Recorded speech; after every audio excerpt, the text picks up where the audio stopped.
where every second counts.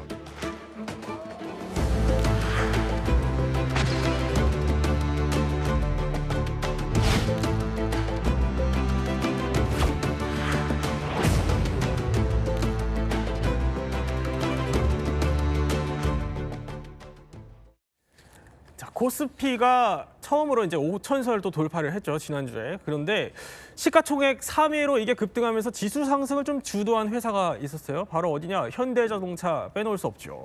보면은요, 불과 3개월 한 전까지만 해도 주당 24만 9천 원 정도였거든요. 그런데 이 주가가 3개월 만인 지난 22일에 최고가 59만 원을 딱 찍고 하는 등 굉장히 좀 무서운 상승세를 보였는데, 이렇게 주가를 상승한 그 이유, 그 중심에는 바로 이게 있다, 이런 분석이 나오고 있죠. So as you can see, Atlas here has joints that can move 360 degrees. This lets Atlas move even more efficiently than humans, particularly in manufacturing environments where every second counts. 자, 바로 그 아틀라스입니다. 요새 굉장히 또 화제인데, 일단 이 아틀라스가 뭔데 이렇게 주가를 올리는 거예요?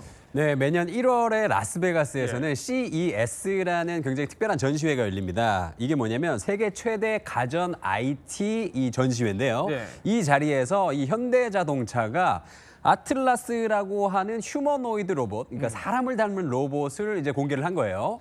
근데 이게 대박인 거예요. 모두가 예상했던 것보다 훨씬 뛰어넘는 성능을 지금 사람들에게 시연을 하면서 네네. 많은 사람들이 놀랬고요. 여기에서 심지어 2026 베스트 로봇상까지 베스트 로봇상? 네, 받았습니다. 그래서 자세한 이 스펙을 잠깐 살펴보자면요. 예. 일단 이 아틀라스가 190cm의 키를 가지고 있고 카메라를 이제 온몸에 다 달고 있어서 360도 주변의 상황을 감지할 수 있다고 합니다. 저보다 크군요. 네, 그리고 50kg까지 하중을 견딘다. 이 말의 뜻은 뭐냐면 저만큼 들 수 있다는 거예요. 그리고 이 친구 뜨겁거나 덥거나 이런 거 춥거나 이거 가리지 않고 네. 마이너스 20도에서 영상 40도 뜨거운 환경까지 모두 다 작업이 수행이 가능하다는 겁니다. 그리고 스스로 배터리를 자동으로 교체해서 사람 손을 탈 필요가 없다라고 하는데, 결국 이 로봇의 중점은 뭐냐면 산업화에 특화된 로봇이다. 그래서 앞으로 산업 네네. 이 상황에 굉장히 저 로봇이 굉장히 많이 투여가 될 여지가 있다. 이래서 굉장히 많은 좋은 평가를 얻고 있는 겁니다. 그러니까 일을 하는 환경에 투입될 수 있는 그런 로봇이다라는 건데, 그렇다 보니까 이제 이 로봇이 딱 나오면서 사람들이 드는 생각은 이 현대차 하면은 로봇이라는 이미지가 또 떠오르기 시작한다, 이런 분석들도 나와요. 그래도 그럴 게 이 로봇을 만들었던 그 자회사가 이름이 보스턴 다이내믹스 이건데, 여기도 상당히 관심이에요. 네, 맞습니다. 이 보스턴 다이나믹스의 경우에는 현대차가 2021년에 인수한 로봇 회사예요. 2021년 기억하실지 모르겠지만 이 모빌리티라는 산업에 속한 기업들이 계속 새로운 성장 동력을 찾던 그런 시기인데요. 사실은 이 회사는 1992년에 미국 MIT에서 시작된 회사입니다. 그동안 여러 차례 주인이 바뀌었다가 21년에 현대차가 인수를 하게 된 거죠. 네네. 흥미로운 건 당시에 이제 정의선 회장이 개인 돈으로 주식을 샀다라는 부분이에요. 지분 21.9% 정도를 직접 투자했다라고 하는데, 개인 주머니에서 수천억 원을 꺼냈다라는 건 그만큼 걸고 있는 기대가 굉장히 크다. 그리고 내가 책임지고 이것을 이끌어내겠다라는 의지의 표현으로도 읽을 수가 있습니다. 근데 이 보스턴 다이나믹스가 유명해진 이유 중에 하나가 바로 스팟이라고 하는 로봇개예요. 사족 보행이 가능한 이런 로봇개인데요. 사실은 최근에 트럼프 대통령 당선 이후에 자택 경호에 투입이 되어서 더욱 유명해졌습니다.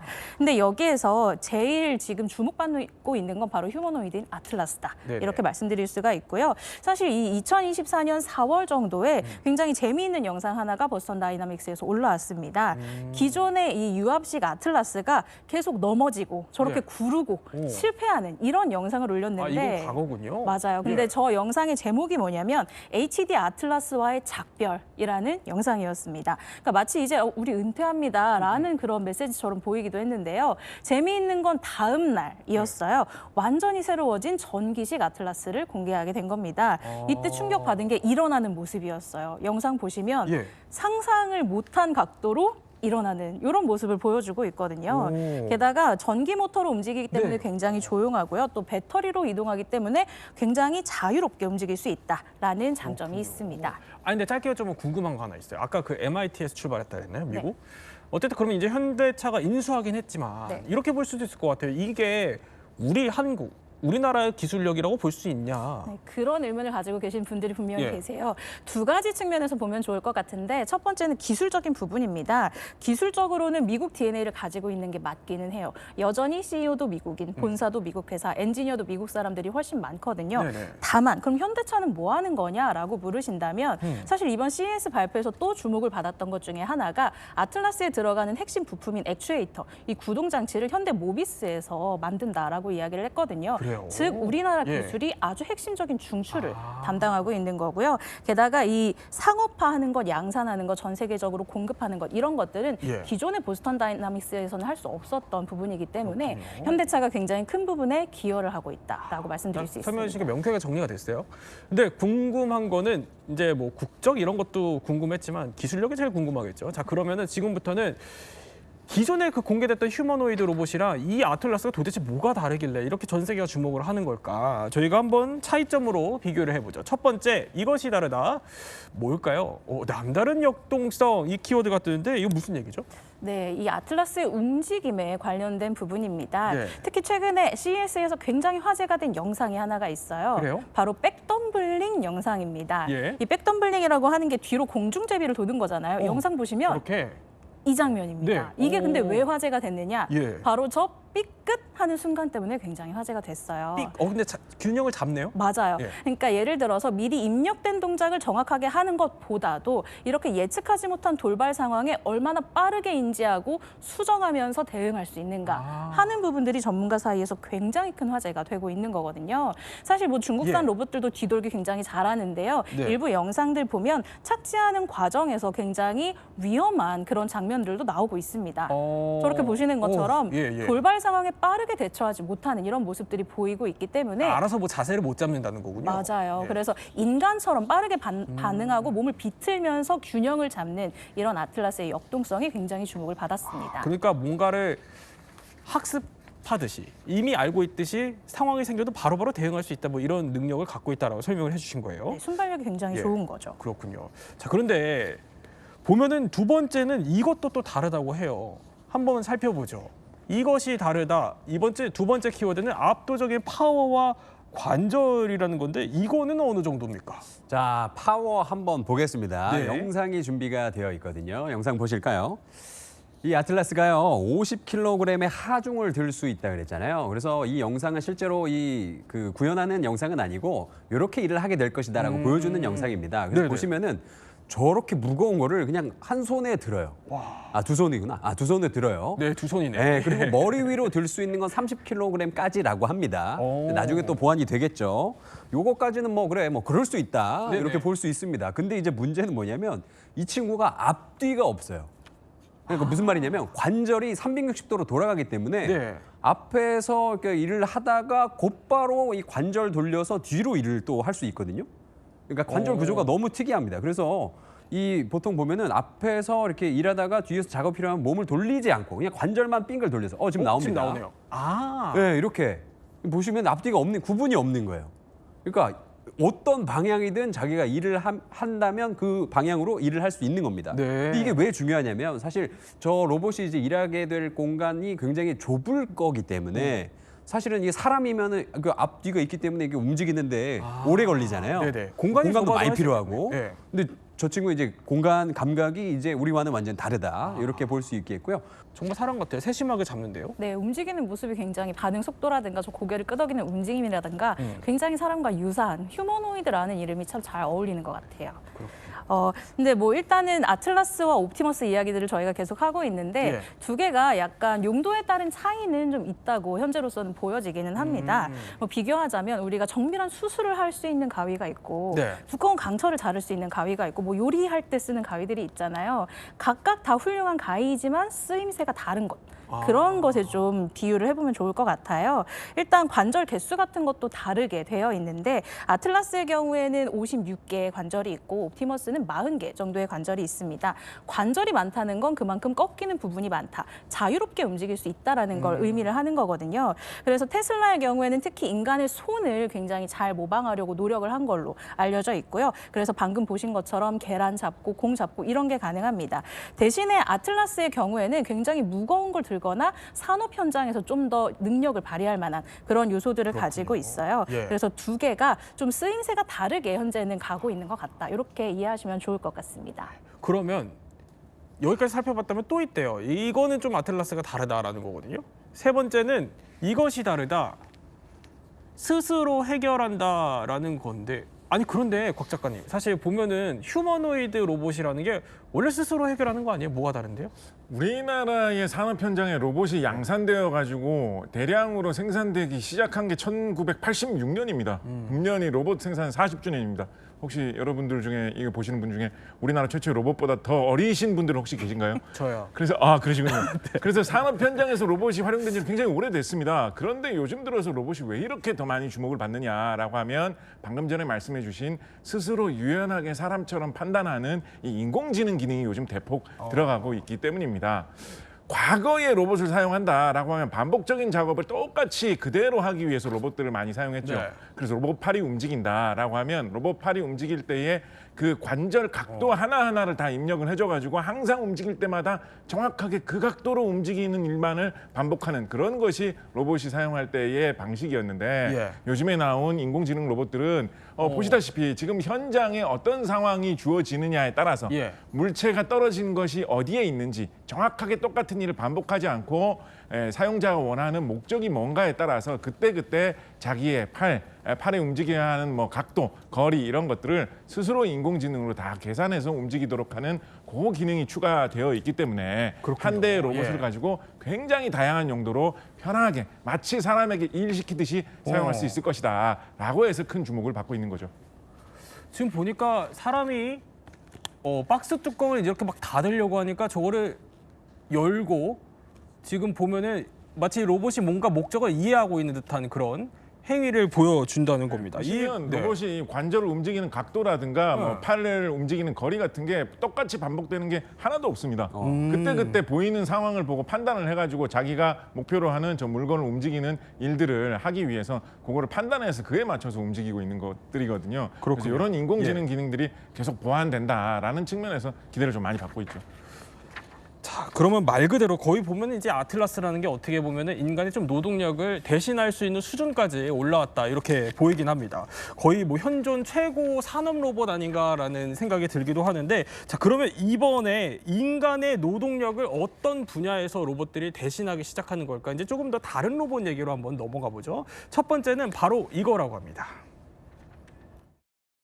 저는 이 한국이 여성의 지옥이구나. 왜 그렇게 많아야 돼? 백반이라는 그런 정말 징그러운 그런 단어가 어디 있어요? 백반이라는 누가 100가지 반찬을 만들어? 그리고 이 밥 만드는 게 왜 그렇게 어려워? 그 흰 밥 하나 갖고도 전쟁이었단 말이야. 여기에 물이 맞는 물인가? 밥 양도 맞는 밥인가? 밥도 아주 그냥 하루 종일 씻었어. 사실 이제 뭐 가정일 하시는 분들은 다들 공감을 하실 것 같은 발언이긴 해요. 자, 이런 로봇이 온다. 가정용 가정부 집사 로봇이 온다는 건데 그러니까 집안일. 이거 너무 해도 끝이 없는데 이걸 이제 휴머노이드가 대신하기 시작한다. 이런 얘기군요. 그렇죠. 사실은 이제 가정용 나의 일을 대신해 줄 수 있다? 너무 행복하거든요. 강준 씨가 목이 다 매서 말씀을 하실 정도로 굉장히 고된 게 바로 집안일이잖아요. 근데 이렇게 로봇이 나의 집안일을 대신해 준다는 것 이제 먼 미래의 일이 아닙니다. 벌써 판매가 되고 있는 로봇 중에 집안일을 주는 로봇이 있다라는 거거든요. 이거 뭐예요? 실제로 이제 노르웨이 스타트업의 로봇을 지금 보고 계신데요. 원엑스 테크놀로지의 니오라는 로봇입니다. 뭘 할 수 있는지 보면 지금 설거지처럼 동작을 하고 있는 게 보이실 텐데요. 식탁으로 음식도 날라주고 저렇게 빨래 세탁기에다가 빨래도 넣어주고 바닥 청소하고 심지어는 창문 청소 이런 것들까지도 할 수가 있습니다. 창문 청소까지? 네, 지금 키를 보면 한 168cm 정도 되거든요. 근데 놀라운 게 무게가 30kg밖에 안 해요. 굉장히 가벼운 로봇인데 저 로봇이 들 수 있는 무게는 무려 68kg에 달한다고 합니다.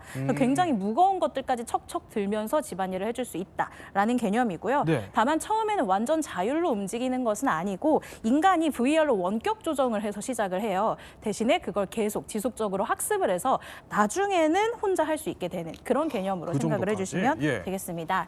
그리고 이뿐만 아니라 미국 스타트업 피규어 AI 로봇도 굉장히 주목을 받고 있어요. 네. 화면을 보시면 지금 식기세척기에다가 그릇 넣고 있는데 굉장히 깨지기 쉬운 저런 사기 그릇이나 유리컵 이런 것들을 맞네요. 넣고 있잖아요. 사실 이런 것들은 아이들, 인간 아이들이 들어도 굉장히 깨지기 쉬운 그런 물체들이거든요. 근데 굉장히 정확한 어떤 힘을 가하면서 식기세척기에 정리를 하는 이런 모습을 볼 수가 있습니다. 또 이거 말고 또 다른 영상도 있는데 뭐 쓰레기 봉투를 집어서 저렇게 통에다가 알아서 수거를 한다든가 네. 또 빗자루와 쓰레받기를 들고 청소를 하고 주방 휴지를 뜯어서 요리까지 하는 이런 모습까지도 보여주는 그런 지금 로봇입니다. 보면 빗자루질도 하네요. 맞아요. 예. 저렇게 더러운 것들을 인지를 하고 정확하게 쓰레바지에 넣는 행위를 하고 있는 거 보실 수가 있고요. 키친타올인데 예. 저 키친타올을 뜯어서 요리하는 곳에 이제 쓰는 거죠. 저렇게 볶는 이런 예. 행동까지도 보여주고 있습니다. 또 이뿐만 아니라 우리나라도 이런 집안일하는 로봇을 공개를 우리도? 했어요. 네. 얼마 전에 CES 2016에서 LG전자가 클로이드라고 하는 집사 로봇을 공개를 했습니다. 이거군요. 예. 네, 이때 LG전자가 이야기한 슬로건이 제로 레이버 홈, 집안일이 사라진 집이라는 컨셉이었어요. 영상을 보시면 냉장고에서 우유를 꺼낸다든가 또 크로아상을 오븐에 넣고 굽는다든가 빨래를 개어서 정리를 하는 이런 내용들을 보여줬습니다. 그러니까 내가 일어나지 않아도 아침에 일어나면 빵 구워져 있고 외출할 때 내 자동차 키 딱 예. 식탁에 올려주고 이런 정말 이 노동력이 제로가 되는 그런 집을 꿈꾸는 그런 로봇이라고 할 수가 있습니다. 그렇군요. 뭐 다만 예. 현실적으로는 아직은 짚어야 되는 점들이 있어요. 저렇게 속도가 굉장히 느릿느릿하다는 점, 그리고 아직은 정교하게 뭐 칼각을 맞추는 빨래 개기는 좀 불가능하다는 점, 이런 것들이 있어서 기술적으로는 조금 갈 길이 멀었지만 가시화되고 있는 중이다. 이렇게 말씀드릴 수가 있습니다. 아까 조금 전에 저희가 이제 아틀라스가 계란을 잡고 이제 공을 잡을 수 있다는데 그건 아직 확인되지 않았다, 알려지지 않았다라는 점 짚어드리겠습니다. 그런데 보면은 구매하고 싶을 것 같아요. 어때요, 가격은? 이 사고 싶은 마음은 알겠는데 지금 뭐 방금 말씀하신 것처럼 네. 한국인의 감성과 아직 맞지가 않아요.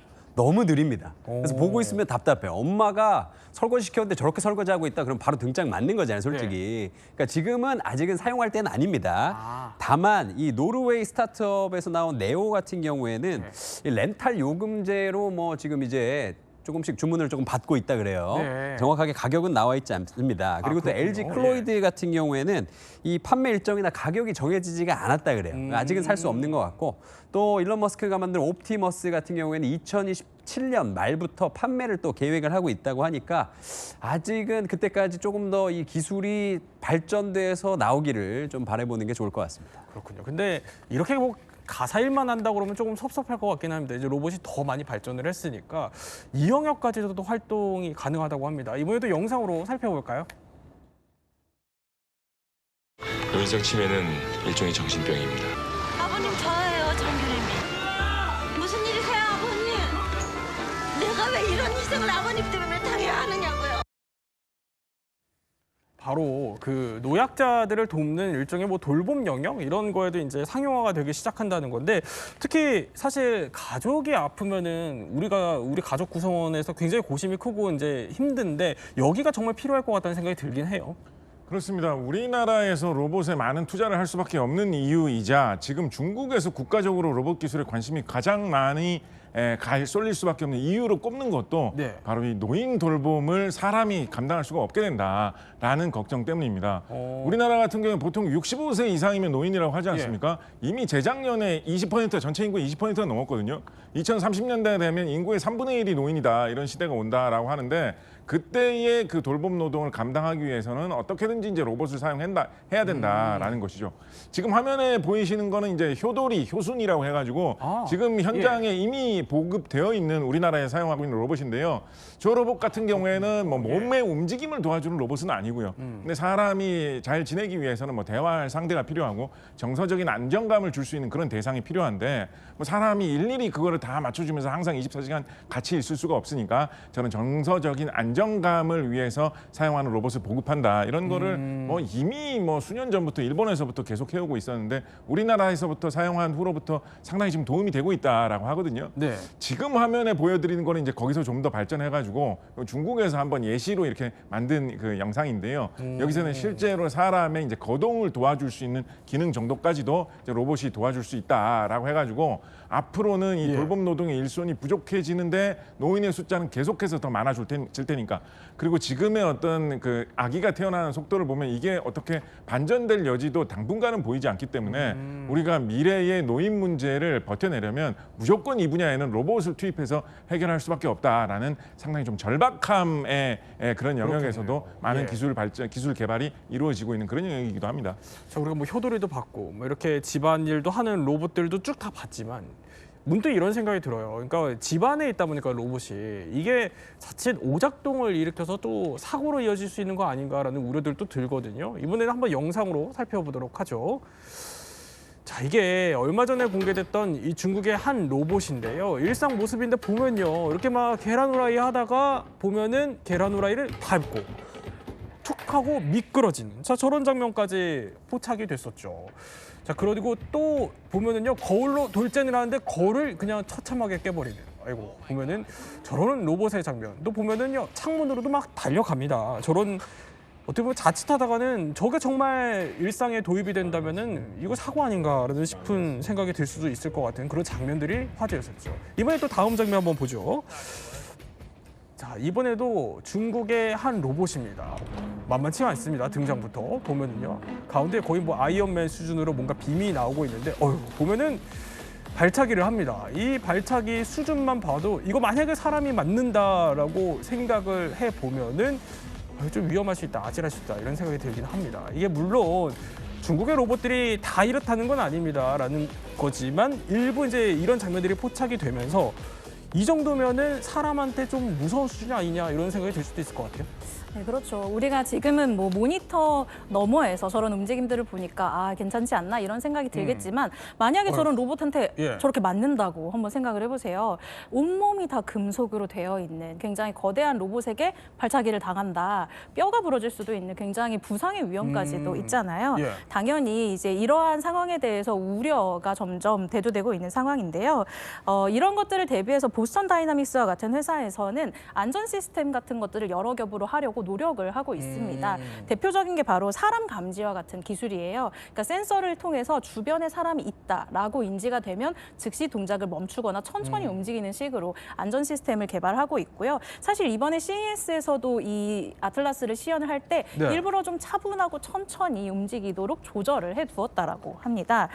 이런 한계들을 이제 우리가 동적 안정성이라고 하는데 예. 기존에 있는 산업용 로봇의 경우에는 고정된 자리에서 대부분 고정된 작업을 했거든요. 예. 그러니까 문제가 생기면 그냥 멈추면 되는 그런 상황이었는데 이렇게 두 발이 달려서 자유롭게 움직일 수 있는 휴머노이드 로봇의 경우에는 그 위험도가 훨씬 더 큰 거죠. 움직이는 위험이 될 수가 있기 때문입니다. 그래서 현재 국제표준기구인 ISO와 같은 곳에서도 표준을 만들기 위해서 굉장히 노력을 하고 있고요.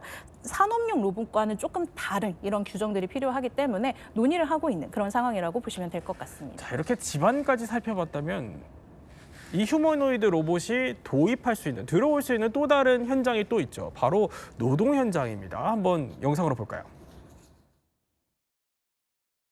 반도체 재료 웨이퍼의 생산 장비 부품을 만드는 중소기업입니다. 지난 3년간 매출이 4배 뛸 만큼 급성장했는데 인력은 30% 가까이 부족합니다. 경쟁 국가보다 높은 인건비는 또 다른 중견 반도체 업체의 고민입니다. 자, 사실 이 산업 현장이라는 게 굉장히 또 인력 부족, 또 게다가 이제 출산율도 점점 떨어지고 하니까 이제 노동력 부족에 시달릴 수밖에 없거든요. 근데 이미 산업 현장에 투입이 되고 있어요. 네, 맞습니다. BMW 공장에서 일하고 있는 예. 그 로봇이 하나가 있는데요. 이게 미국 스타트업에서 만든 로봇 피규어라는 이거군요. 네, 로봇입니다. 근데 저 친구가요, 벌써 11개월 동안 실제 생산 라인에 투입돼서 일을 하고 있고요. 11개월 동안 BMW 3만 대 차량 생산에 기여를 했다고 합니다. 그리고 9만 대의 판금 부품을 또 만들기도 해서 현재까지 1,250시간 이상의 런타임을 기록하기도 했다고 합니다. 그렇군요. 아니 근데 사실 보면은 작업 속도 지금 한번 볼게요. 보면은 좀 엉거주춤하거든요, 사실. 조금 느리다라는 생각도 드는데 이게 산업적인 효과가 좀 있나요? 산업적인 효과를 보려면 아무래도 네. 숫자로 비교하는 게 조금 편할 것 같은데요. 미국 창고 노동자 평균 임금이 $28, 약 4만 원 정도. 근데 우리 휴머노이드 로봇은 시간당 한 8천 원 정도 수준이라고 해요. 5분의 1.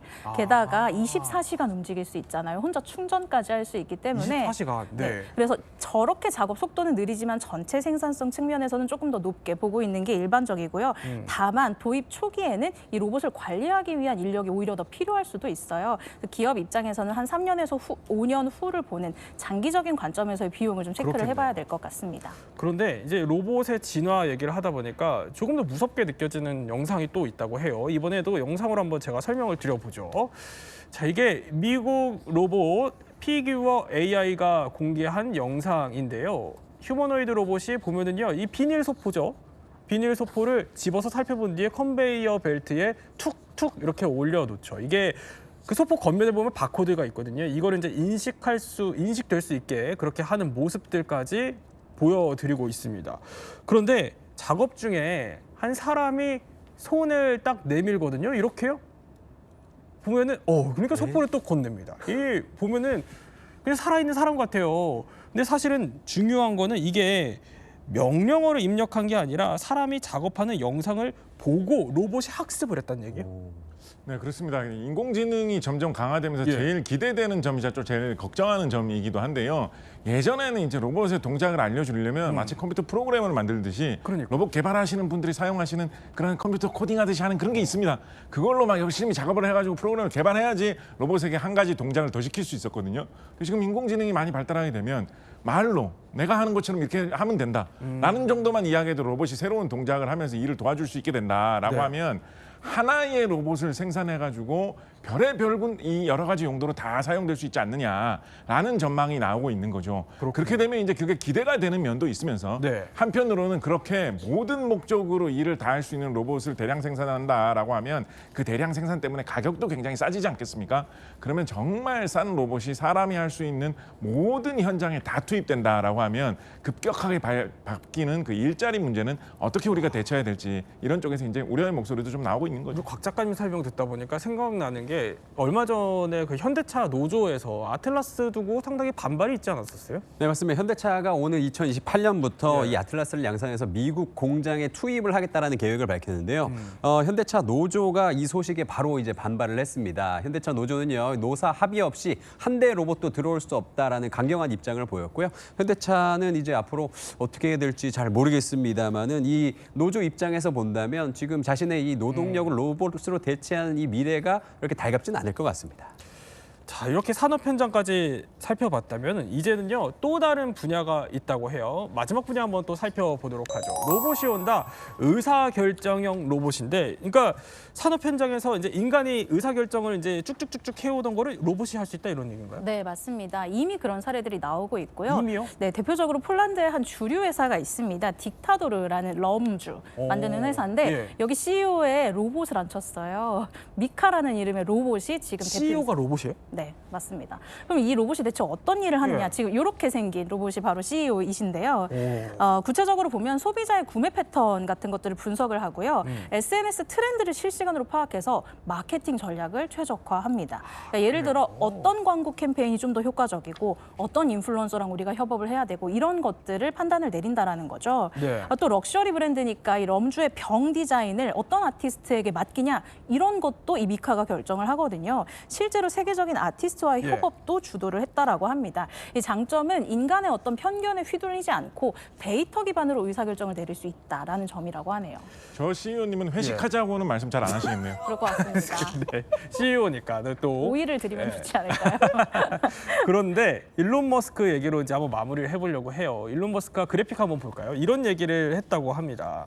의대에 가는 건 의미가 없다. 로봇 외과 의사가 3, 4년 내에 인간을 능가하고 5년이면 비교가 불가능해질 것이다 라고 하는데 이런 시대가 이제 점점점 다가올 수 있다는 얘기예요. 우리는 어떤 준비해야 될까요?